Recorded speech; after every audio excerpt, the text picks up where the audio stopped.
Olá pessoal, bem-vindos a mais um episódio da Metamorfose Ambulante. Hoje temos connosco o Filipe, que aqui há umas semanas nos falou de como é que é viajar em família. Bem-vindo de volta. Obrigado, Filipe. é um prazer estar de volta aqui contigo. Obrigado. Hoje vamos falar de um tema bastante diferente. A meio de um dos sonhos da vida do Filipe, o Filipe deu por si, arrisco-me a dizer, na maior catástrofe das últimas décadas. Fiquem por aí, não vão gostar, mas vão achar interessante.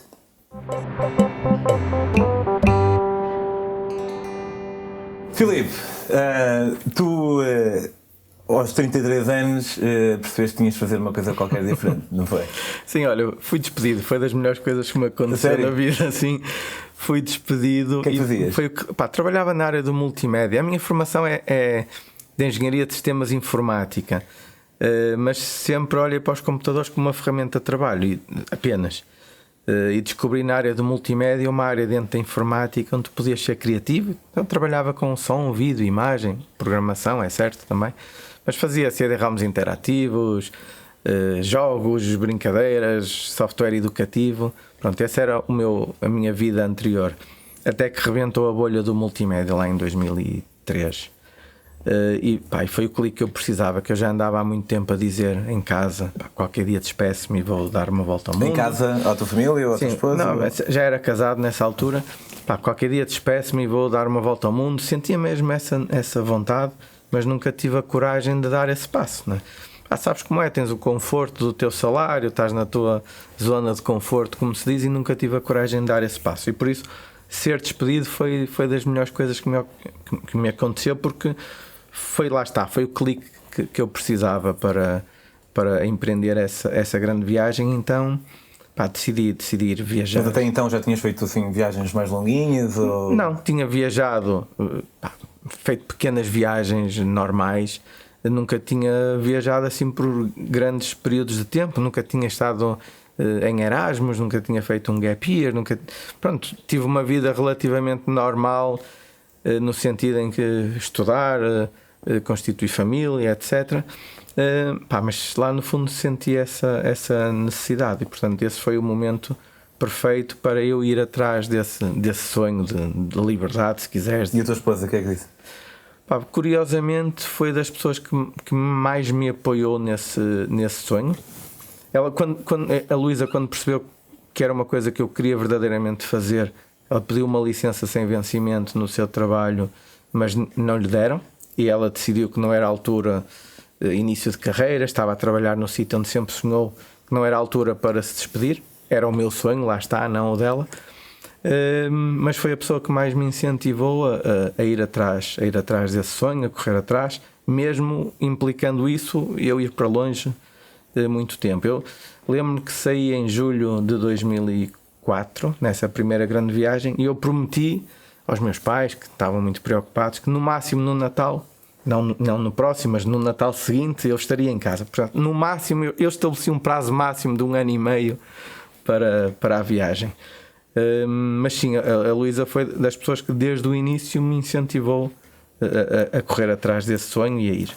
Sabes que é curioso e expectável ao mesmo tempo, de certa forma, porque eu também já fiz uma outra viagem, como sabes, e muitas vezes as pessoas quando me acabaram de conhecer, porque se já me conhecem, já fizeram essa pergunta há muito tempo atrás, que é sempre uma pergunta que surge, e também terá surgido a ti várias vezes. Eu agora coloquei-a, mas também coloquei-a com a intenção de lançar esta conversa que acho interessante, de tipo, nunca te dizem tipo, tens muita sorte como eu penso, bem, mas parece que como o status quo é ficar, se alguém decide ir atrás daquilo que quer fazer, que neste caso é ir, e a outra pessoa não acaba com eles, deixa-os ir, então a outra pessoa é sortudo.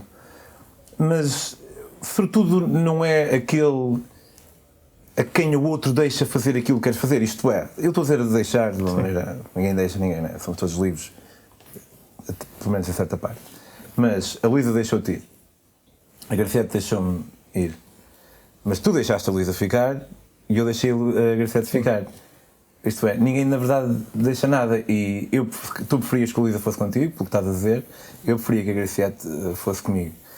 Mas quando as pessoas dizem eu seria incapaz, eu estranho isso, porque não é suposto nós darmos, não julgo, mas estranho, não é suposto nós darmos espaço a outra pessoa de viver o seu máximo potencial e de ser quem ela realmente quer ser, não é? Não achas que é isso mais... Eu acho que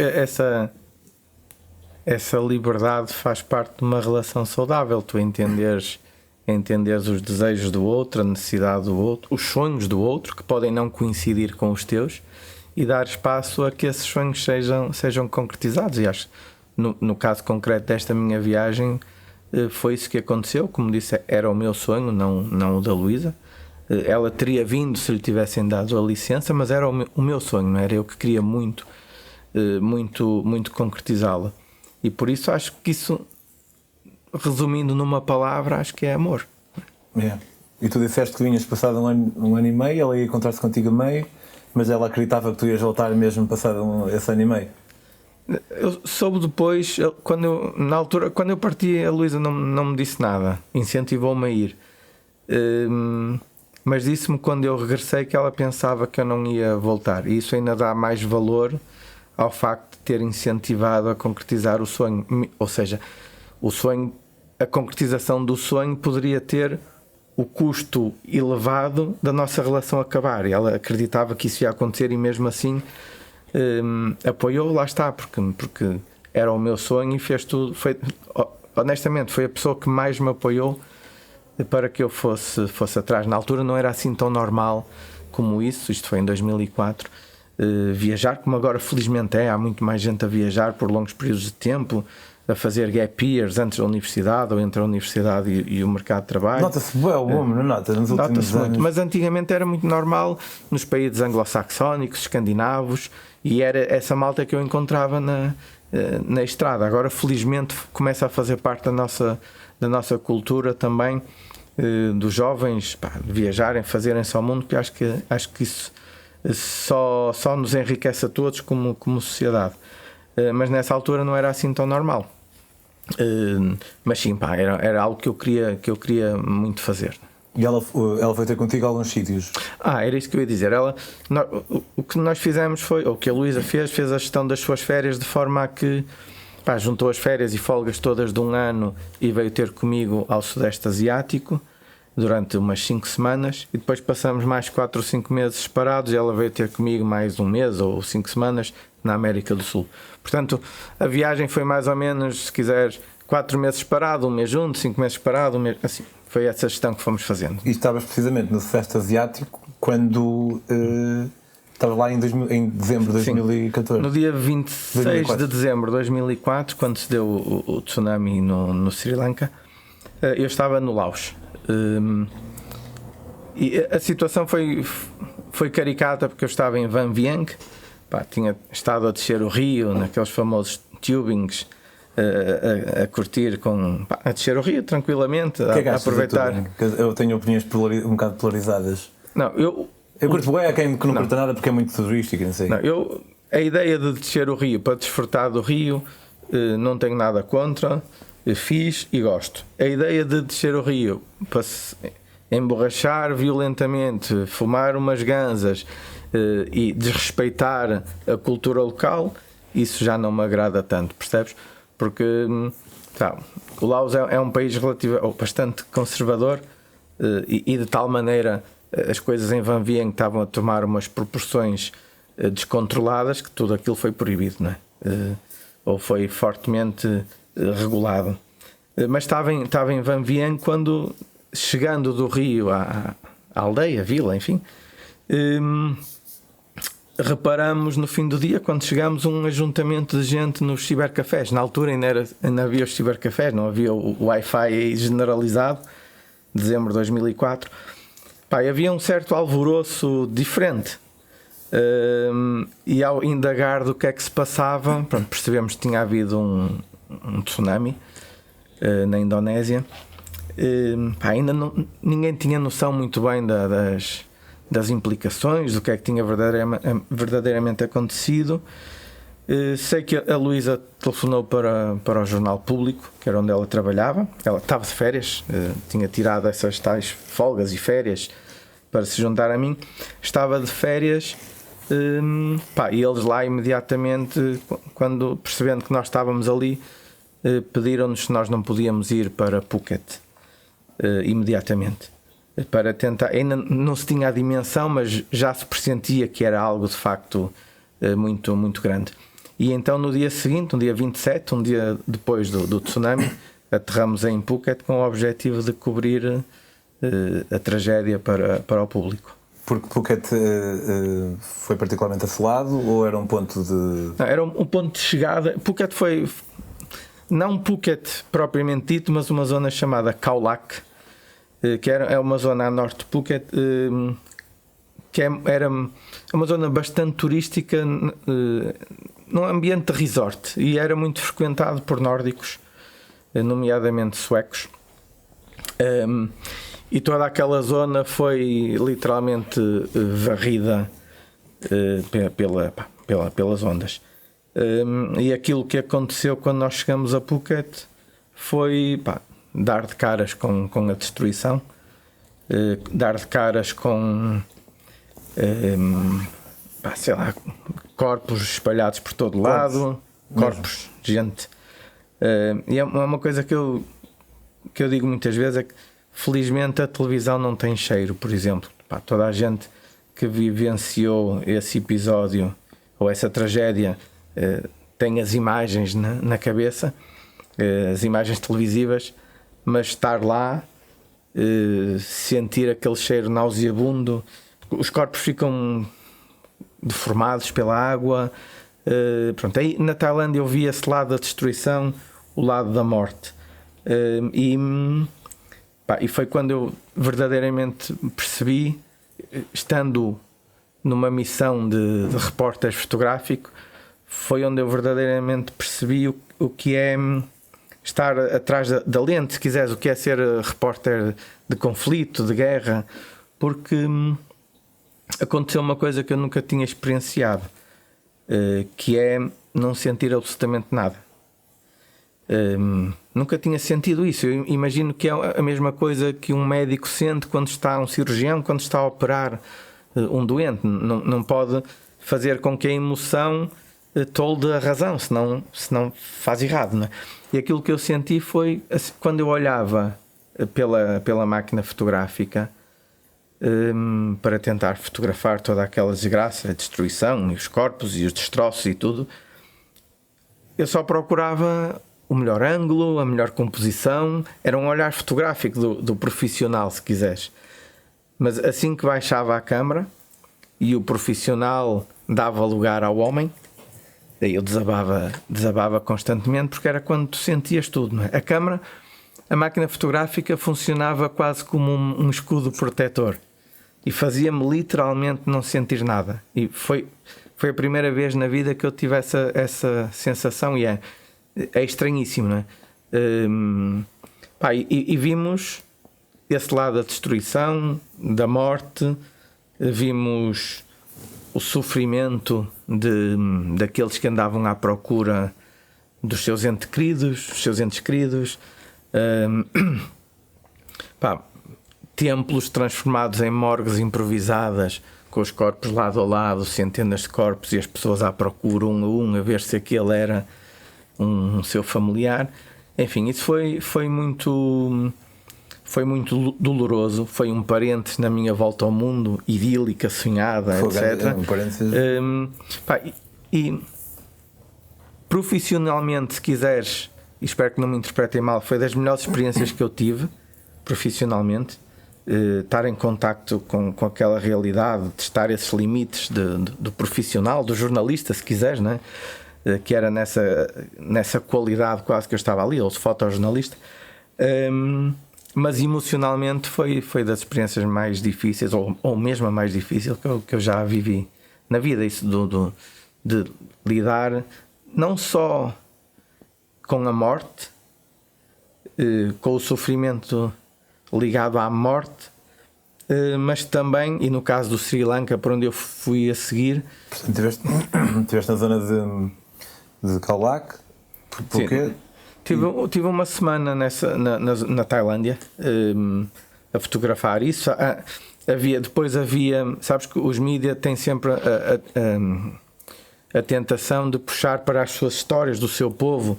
Então havia também teoricamente um português que tinha perdido não sei quem, então andamos atrás dessas histórias, tentar encontrar as pessoas, tentar fotografar as pessoas, etc. Portanto, vimos esse lado mais relacionado com a morte, se quiseres. Mas depois, ao fim de uma semana, os editores do Público disseram-nos: não há nenhum mídia, nenhum jornal português que tenha alguém no Sri Lanka, as coisas lá também estão feias. Porque, entretanto, depois aos poucos foi-se percebendo a dimensão de tudo, do tsunami, não é? A catástrofe chegou à costa leste da África, não é? Pronto, foi uma área gigantesca. Mas e então pediram-nos para ir ao Sri Lanka. O curioso é que a Luísa disse sim, vamos. Eu disse não vamos, e fomos, né? Acabamos por ir. Nunca mais me esqueço, porque estava saturado, sentia-me emocionalmente muito desgastado, e com uma agravante que era todo o trabalho que a Luísa fazia era original, eram os textos. O trabalho que eu fazia, não sendo eu um fotógrafo profissional, muitas das vezes acabava por ser em vão, porque entretanto já estavam todas as agências internacionais no terreno e as fotografias publicadas raramente eram aquelas que eu enviava para o jornal. Isso causava-me também uma certa frustração, tipo, estou eu a sofrer aqui para quê? Entendes? Mas pronto, a Luísa queria muito continuar esse trabalho e acabamos por ir para o Sri Lanka. E aí vimos o outro lado, vimos o sofrimento dos vivos. Já não vi morte, já não vi corpos, vi o sofrimento dos vivos. E posso-te garantir que é mais difícil de suportar ou de encarar. Vi gente a lutar por uma bolacha. Como, tipo, alguém vinha dar, instituições de caridade ou assim? Olha, eu vi há situações muito, muito engraçadas, curiosas. Havia pessoas. Tenho uma imagem de gente.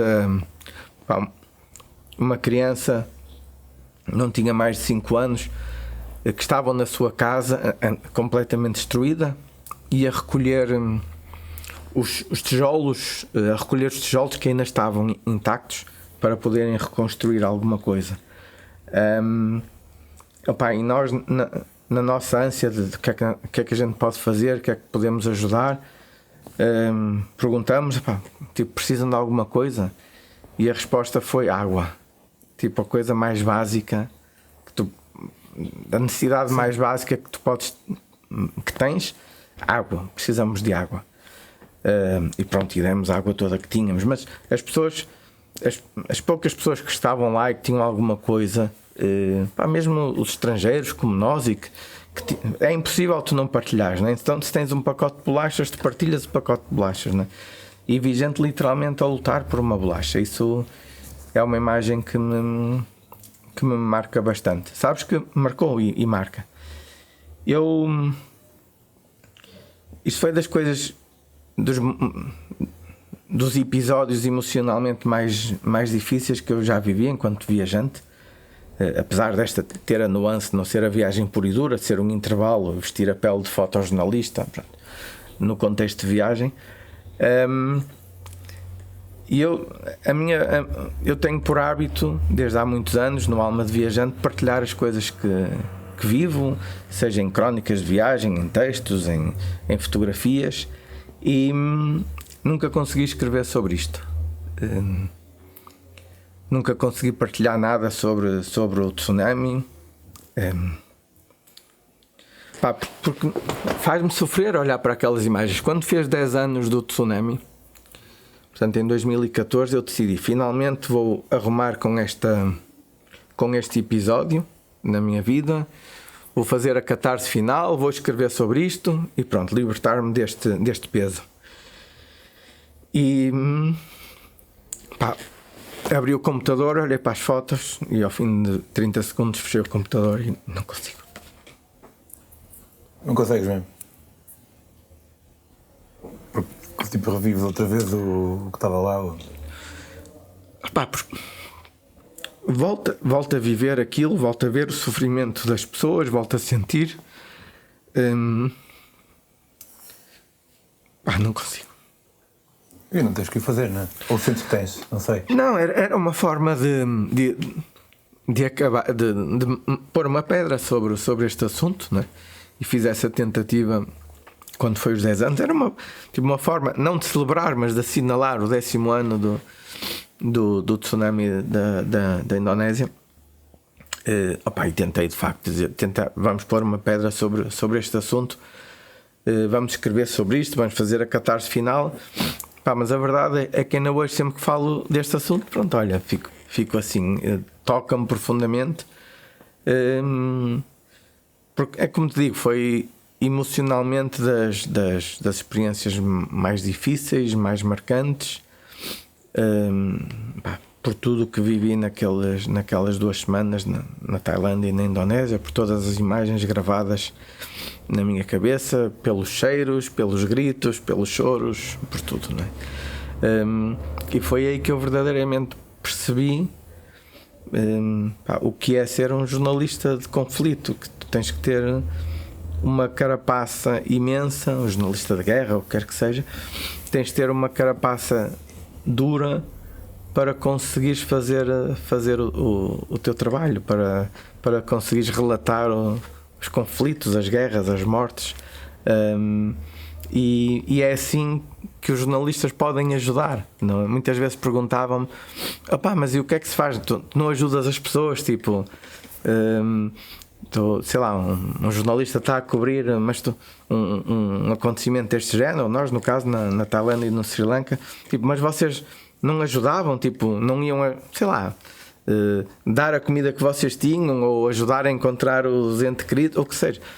E a tua forma e a resposta é não podes fazer isso. A tua forma de ajudar é relatar, é fotografar, é evidente que partilhas as coisas que tens, sim, não é? Mas a tua forma de contribuir é relatar com verdade, transmitir o que se passa, filtrar, eventualmente opinar, whatever, mas e no fundo, ao estar a relatar, estás a humanizar, não é? Porque as pessoas que veem os teus relatos, sejam eles fotográficos ou escritos, dizem: peraí, que são pessoas a sério.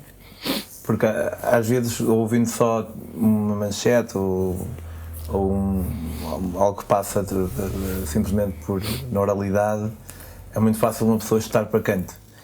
E sendo confrontada com uma imagem, obviamente depende da pessoa e depende da imagem.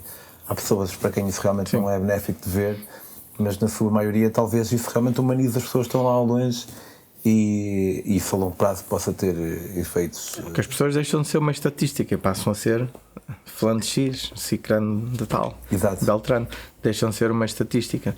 Mas desculpa, e há um fenómeno incrível, que é quando se diz a alguém, eu vou errar aqui num pormenor ou outro, mas quando se diz a alguém que na Ásia, por exemplo, na China, há 100 mil pessoas, número inventado agora, sim, 100 mil pessoas a morrer à fome, as pessoas ligam X, mas quando mostram às pessoas Lin Yong-jae, sim, e dizem: esta menina está a morrer à fome, as pessoas ligam muito mais. Isso é claro. Ligam mais ao individual. Isto é um estudo, é um fenómeno. Ligam mais ao individual do que ao geral, porque realmente é uma estatística. Quando uma pessoa está a relatar, e muitas vezes pode-se pegar realmente numa história individual que representa, sim, convém também ser criterioso na história que se escolhe para que realmente represente, não é? Mas quando estás a relatar, seja a Luísa nas palavras ou tu nas imagens, estás a afastar a estatística e a trazer a pessoa, não é? Mas isso é o que eu digo sempre, mesmo nos cursos, nos workshops de escrita de viagens que eu dava antigamente, que é importante dar nomes às coisas, ajuda a criar empatia. Por exemplo, é muito mais empático eu dizer: conheci o João Silva no Café Majestic, do que conheci um brasileiro num café do Porto. Não, é o João Silva, não é? Yeah. Percebes? E foi naquele sítio, E o João estava vestido desta forma ou daquela, ou dar 2 ou 3 características físicas do João, porque isso ajuda as pessoas a visualizarem, ajuda a criar empatia. E não é só um brasileiro que está cá, não, é o João. Entendo isso, aplica-se a tudo. E de facto, no caso das tragédias ou de qualquer problema, é muito mais fácil as pessoas criarem empatia com alguém concreto, não é? Quer vejam a cara ou não, mas sabendo o nome de alguém concreto, criar empatia do que com um número que pode ser uma enormidade, não é? 100 mil, não é? Mas é mais fácil criar empatia com aquele específico do que com os 100 mil. Não é? Yeah. Muito bem, obrigado pela tua partilha. Sei que não foi fácil e tu antecipaste que não ia ser fácil, mas também pode ser que isto seja mais uma pequena pedra no castelo da humanização dessas pessoas que sofrem as viagens também não têm que ser sempre fáceis e lindas e maravilhosas. Nem são, não é? Nem são, não é? E por isso há muitos momentos difíceis em viagem, emocionalmente exigentes. Não tem que ser assim, não é? Mas todos nós estamos sujeitos a ter momentos emocionalmente difíceis na estrada e pronto, e partilhá-los, não é? Sim, isso, apesar de ter deixado o tipo de sequela em ti que faz com que ainda não sejas capaz de terminar realmente esse capítulo, como tu próprio disseste, imagino que tenha acrescentou-te algo. Não estou a dizer que as pessoas têm que viajar para ver tragédias, não é isso, mas temos um bocado uma noção mais alargada do mundo. Neste caso foi uma situação muito ad hoc, não é? Mas e tem mais uma coisa, né? Tu adquires um autoconhecimento inigualável estando frente a frente com situações extremas como esta, né? Tu aprendes a lidar com as situações, aprendes a saber como é que tu lidas com elas. Enfim, é todo um processo de crescimento, né? Tal como as viagens em geral. Muito obrigado. Em casa, pessoal, se quiserem acompanhar outras viagens, outras aventuras do Filipe, podem fazê-lo no Instagram e Facebook. E Twitter, acho que também tens um rapaz do Twitter, não é? Mais ou menos, devia ser mais. Mas também, quem está a ver, 99% ligado ao Twitter. Em Alma de Viajante. Obrigado por teres vindo partilhar mais uma vez. Se quiserem apoiar a Metamorfose, podem fazê-lo em patreon.com/metamorfoseambulante, ou também podem comprar os meus livros. Este é o meu livro mais recente, chama-se Vago, de Panamá ao México à Boleia. Tinha 2 objetivos: nunca pagar transporte e nunca pagar alojamento, e deu. Depois há outros também, uma viagem de bicicleta até a África do Sul, à Boleia pela Ásia. E se quiserem seguir as minhas próprias aventuras, podem fazê-lo em Pedro on the Road, no Instagram e no Facebook. Vemos para a semana. Filipe, vemos para a próxima. Obrigado.